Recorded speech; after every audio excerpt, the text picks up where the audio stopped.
ऐसा है जी, कलकत्ते में बेसिकली अगर आप देखें तो लिवर ट्रांसप्लांटेशन और लिवर ट्रीटमेंट के लिए एडवांस टेक्नोलॉजी अभी भी बहुत कम है। इसको ध्यान में रखते हुए हम लोगों ने काफ़ी सर्वे किया सब जगह और अल्टीमेटली हम लोगों ने मैक्स के साथ में ये टाई अप किया है। डॉक्टर सहगल एक नामी डॉक्टर हैं इस लाइन में, वो लिवर ट्रांसप्लांटेशन में काफ़ी उन्होंने नाम कमाया है, उनका हाई एक्सपीरियंस है इस चीज़ में। इसको ध्यान में रखते हुए हमने उनको अप्रोच किया और उन्होंने भी स्वीकार किया।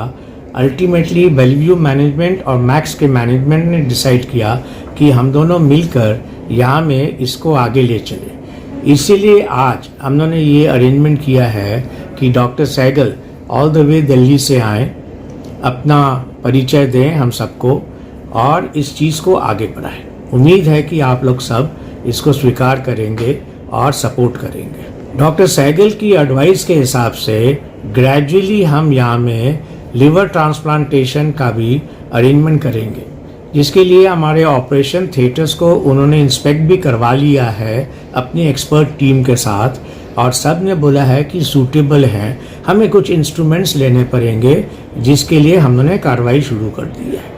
काफ़ी चीज़ों को ध्यान में रखते हुए और कोविड के बाद में ध्यान में रखते हुए जो प्रॉब्लम्स सब हॉस्पिटल्स ने फेस की, हमने भी की, और लिवर ट्रांसप्लांट को देखते हुए हम लोगों ने सोचा कि 2 किस्म की बेड्स हमें बनाने चाहिए। एक तो बेड होने चाहिए क्रिटिकल केयर के लिए, तो हम 34 बेड क्रिटिकल केयर के लिए बना रहे हैं। इसके अलावा हमने देखा कि डायलिसिस डिपार्टमेंट बहुत हैवी प्रेशर है और डायलिसिस पेशेंट्स बहुत ज़्यादा हो गए हैं। इसीलिए हम लोगों ने डायलिसिस के बेड्स 10 से 22 किए हैं। और ध्यान में रखते हुए कि वेस्ट बंगाल स्टेट में West Bengal government health scheme के पेशेंट्स बहुत हैं, स्वास्थ्य साथी के पेशेंट्स बहुत हैं, तो हम लोगों ने एक 15 बेड का भी वार्ड बनाया है कि हम इन ऐसे पेशेंट्स लोगों को भी स्वीकार करके ट्रीटमेंट कर सकें। इसीलिए हमने एक्सपेंशन भी किया है बेलव्यू का। इसको ध्यान में रखते हुए हम राजरहाट में 2 और हॉस्पिटल्स बना रहे हैं। एक हॉस्पिटल 400 बेड का बनेगा और दूसरा हॉस्पिटल 168 बेड का बनेगा। इन सब चीज़ों को ध्यान में रखते हुए हेल्थ केयर में हम लोग बंगाल गवर्नमेंट के साथ में मिलजुल कर ये प्रोजेक्ट्स आगे ले चल रहे हैं। लिवर डिजीज़ बहुत ज़्यादा बढ़ गई है, इसके काफ़ी कारण हो सकते हैं। वैसे तो डिटेल में डॉक्टर्स ही बताएंगे, लेकिन जहाँ तक मैंने देखा है कि लाइफस्टाइल प्रॉब्लम्स हमारे देश में बहुत ज़्यादा है। हमारे देश के जवान जो हैं अपना ध्यान नहीं रखते हैं। एज ए रिज़ल्ट वो अल्कोहल के प्रति बहुत ज़्यादा जा रहे हैं। इस कारण से लिवर काफ़ी अफेक्ट हो रहे हैं हमारे यहाँ जवानों में।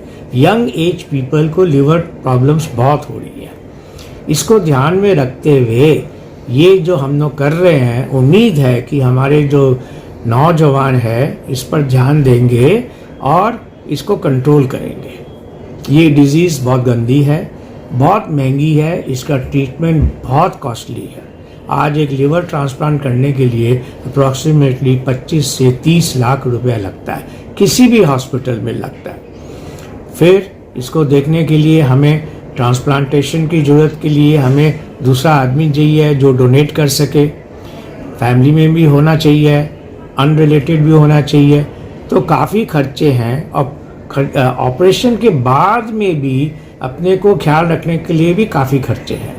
तो इसको ध्यान में देखते हुए मेरा तो एडवाइस है कि अगर हम सब अपनी लाइफस्टाइल को ठीक कर लें तो उम्मीद है कि ये लिवर प्रॉब्लम्स कम हो जाए।